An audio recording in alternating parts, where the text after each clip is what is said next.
अस्सलाम वालेकुम एवरीवन उम्मीद है कि आप सब खैरियत से होंगे। अच्छा, पिछली क्लास में हमने जो है वो price index number fixed based cover किया था। फिर उससे पिछली क्लास में हमने प्राइस इंडेक्स नंबर समझा था, क्या होता है, क्या डिफरेंसेस, बेस ईयर क्या होता है, करंट ईयर क्या होता है, उसको किस तरीके से सिलेक्ट किया जाता है, वो सब चीज़ें हमने डिटेल में समझी थी। अगर आपने दोनों वो क्लासेस नहीं ली तो ज़रूर, ज़रूर, ज़रूर जाके लें।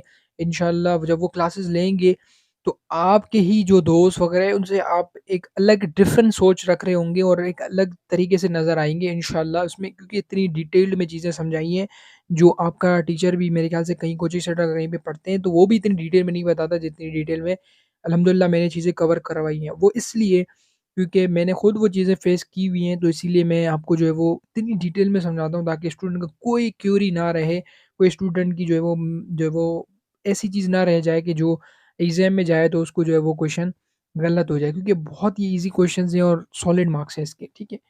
तो आज जो है हम थोड़ा price index number chain based method को समझेंगे, ठीक है? जिन्होंने पिछली क्लास ली है उनको मैंने थोड़ा-सा समझा दिया था कि price index number fixed base को हम जो वो प्राइस रिलेटिव भी बोलते थे, ठीक है? वो वर्डिंग पे मैंने बार-बार आपको बोला था कि उन वर्डिंग को ज़रूर देख लें, याद कर लें। वो 10 ईयर में आपको नज़र आएँगी, एग्ज़ामिनर उसी वर्डिंग को यूज़ करता है और स्टूडेंट को क्वेश्चन आता भी है लेकिन वो गलत करके आता है क्योंकि वो वर्डिंग नहीं समझता, ठीक है? तो आज हम चेन बेस्ड मेथड पढ़ेंगे, ठीक है? अच्छा, ये एग्ज़ामिनर आपको चेन बेस्ड मेथड से भी मेंशन करता है नाम, लेकिन ज़्यादातर वो आपको लिंक रिलेटिव से मेंशन करेगा, क्योंकि स्टूडेंट चेन बेस्ड मेथड समझ के जाता है लेकिन उसको लिंक रिलेटिव वर्ड नहीं पता होता, तो वो गलत करके आता है। उसको आता भी है लेकिन फिर भी गलत करता है, ठीक है?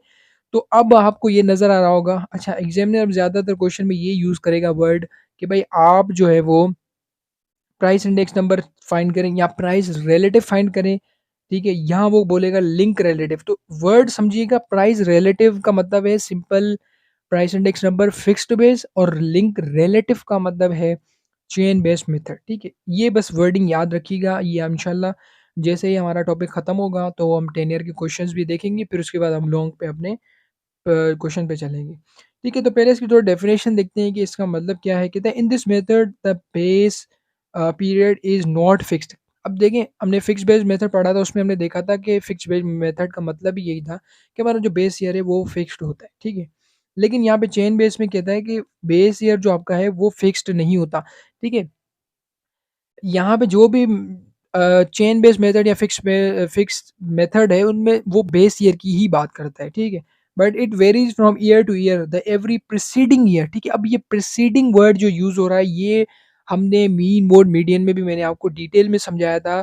जब हम मीडियन की क्लास ले रहे थे और उसके बाद हम जब सीएफ की वैल्यू ले रहे थे, तो हम वो जो क्लास सेलेक्ट की हुई थी उससे ऊपर वाली वैल्यू लेते हैं, तो उसको कहते हैं प्रीसीडिंग क्लास। इसी तरीके से यहाँ पे भी कहता है कि भाई every preceding year is taking as a base for every year, ठीक है? क्या मतलब है, इसको थोड़ा हम एग्जांपल देखेंगे तो और ये आपको चीज़ क्लियर हो जाएगी। लेकिन प्रीसीडिंग वर्ड समझ लीजिएगा, प्रीसीडिंग का मतलब कि जिस क्लास में आप बैठे हुए हैं उसके ऊपर वैल्यू वैल्यू बस, ठीक है? जैसे कि अगर यहाँ पे मैं बोलूँ 1 2 3 है और ये यहाँ पे मैं बैठा हूँ, तो प्रीसीडिंग क्लास मेरी क्या होगी, ये 2 होगी। लेकिन अगर मैं 2 पे बैठा हूँ तो प्रीसीडिंग क्लास मेरी ये 1 होगी, ठीक है? ये बस याद रखिएगा। उसके बाद फॉर्मूला देखते हैं चेन बेस्ड मेथड और लिंक रिलेटिव, ठीक है? लिंक रिलेटिव लिखेंगे या price index price in current year, price in preceding year, ठीक है? हमने फिक्स बेस में पढ़ा था प्राइस इन करंट ईयर, वो तो हमारा यहाँ पे भी सेम है, लेकिन यहाँ पे हमने देखा था प्राइस इन बेस ईयर हमने कहा था, लेकिन यहाँ पे वो कहता है प्रीसीडिंग ईयर, ऊपर वाला ईयर, और मल्टीप्लाई बाय 100 वही है, ठीक है? ये हमारे पास फॉर्मूला है, इसको हम जो है वो थोड़ा सा एग्जाम्पल देखते हैं एक, ठीक है? ये हमारे पास एग्ज़ाम्पल आ गई। अच्छा, ये थोड़ा हम जो है वो पिछली क्लास का भी मेरे पास ये लिखी हुई चीज़ें तो मैं आपको बता देता हूँ, वहाँ पे देखें वर्ड यूज़ किया था उसने प्राइस इंडेक्स नंबर या प्राइस रिलेटिव, उसका फ़ॉर्मूला था पीएन, पीओ हमारे पास फिक्स्ड होता था, ठीक है? और यहाँ पे आते हैं लिंक रिलेटिव और चेन, यहाँ पे प्राइस रिलेटिव था, लेकिन यहाँ पे उन्होंने लिंक रिलेटिव यूज़ किया है, तो इसीलिए मैं बोल रहा था ये वर्डिंग याद रखिएगा। बहुत ईज़ी क्वेश्चन है, आपको आ रहे होंगे लेकिन वर्डिंग की वजह से आप मार खा जाएँगे, आपका क्वेश्चन गलत हो जाएगा। ठीक है, तो ये फ़ॉर्मूला मैंने लिखा हुआ है, इसको दोबारा इधर आते हैं, फ़िलहाल इस कॉलम को भूल जाएँ, चेन एंड डायसिस को, ये हमारा अगला टॉपिक है, हम इसको कवर करेंगे। ठीक है, तो यहाँ पे देखिए हमारे पास ईयर गिवन है और प्राइसेज़ हमें गिवन है, ठीक है? और वो हमें कहता है कि भाई चेन बेस्ड मेथड से प्राइस इंडेक्स निकालो, ठीक है? प्राइस इंडेक्स का मतलब चेंज निकालो। तो हमने कहा कोई मसला नहीं, भई हम अभी निकाल के देते हैं आपको। तो हमारे पास जो फ़ॉर्मूला है वो कहता है कि आप जो है वो हमारे पास जो जो बेस ईयर है वो कहता है कि भाई बेस ईयर आपका प्रीसीडिंग ईयर होता है, ठीक है? प्रीसीडिंग ईयर मतलब ऊपर वाला ईयर। पहला तो आपको पता है कि जब भी आप पहली जो वैल्यू निकालते हैं वो आपकी 100 ही आती है, या जो बेस ईयर होता है आपका वो उसकी वैल्यू आपकी 100 आती है, जैसे कि हमने यहाँ पे पिछली क्लास में भी कवर किया था, ठीक है? अब देखें चेन बेस मेथड में होता क्या है? चेन बेस मेथड में आपने पहली दोनों वैल्यू वही लिया, आपका 100 आंसर आ गया, ठीक है? दूसरी वैल्यूज़ पे आते हैं। चेन बेस में कहता है कि भाई जो जो आपका बेस ईयर है ना, बेस ईयर ये प्रीसीडिंग ईयर होगा। प्रीसीडिंग ईयर का मतलब क्या होता है कि भाई देखें अब हम यहाँ पे बैठे हुए हैं, ठीक है? मैंने आपको यहाँ पे अभी एग्जांपल दी थी, ठीक है? यहाँ पे मैंने आपको कहाँ गई ये रही एग्जांपल। मैं बोल रहा था भाई अगर मैं 3 पे बैठा हूँ तो मेरा प्रीसीडिंग ईयर कौन-सा होगा? 2 होगा। अगर मैं 2 पे बैठा हूँ तो मेरा प्रीसीडिंग ईयर कौन-सा होगा? 1 होगा, ठीक है? तो 1 मेरा बेस ईयर, यहाँ पे अगर 3 पे बैठा हूँ तो मेरा 2 बेस ईयर होगा, 2 पे बैठा हूँ तो मेरा 1 बेस ईयर होगा। मतलब जहाँ पे आप बैठे होंगे उससे अगला ईयर आपका बेस होगा, ठीक है? तो यहाँ पे भी आते हैं, भाई मैं 70 पे बैठा हूँ तो अब मेरा बेस ईयर कौन-सा होगा? ऊपर वाला जो है ये मेरा क्या होगा? Base year. तो मैंने इसको बना लिया बेस ईयर। पहले बेस ईयर को समझते हैं, ठीक है? फिर मैं 74 पे आया, तो मेरा 74 पे अगर मैं बैठा हूँ तो मेरा प्रीसीडिंग ईयर कौन-सा होगा? बेस ईयर कौन-सा होगा? उससे ऊपर वाला। फिर मैं 80 पे बैठा हूँ तो फिर क्या होगा? फिर 74 होगा। अगर मैं 86 पे बैठा हूँ तो फिर कौन-सा बेस ईयर होगा? फिर मेरा 80 होगा, ठीक है? तो इस तरीके से ये देख रहे हैं सारे बेस ईयर चेंज हो रहे हैं, तो इसीलिए इसको बोलते हैं चेन बेस मेथड, या इसको बोलते हैं लिंक रिलेटिव। क्यों बोलते हैं? क्योंकि इसका जो बेस ईयर है वो चेंज होता रहता है। यहाँ पे हमने पढ़ा था, बट वेरीज़ मतलब change from year to year, her year का इसका जो बेस ईयर है वो चेंज होगा। सिंपल, सिर्फ़ अगर बेस ईयर को आपने समझ लिया ना, बाकी सब ईज़ी। बाकी तो आपको क्या करना है, 70 की 70 वैल्यू रखी, उससे ऊपर वाला ईयर बेस बन गया। फिर 74 पे बैठे हैं आप, ये आपका करंट ईयर बन गया, और उससे ऊपर वाला आपका बेस ईयर बन गया। फिर 84 पे बैठे हैं आप, 84 आपका करंट ईयर बन गया।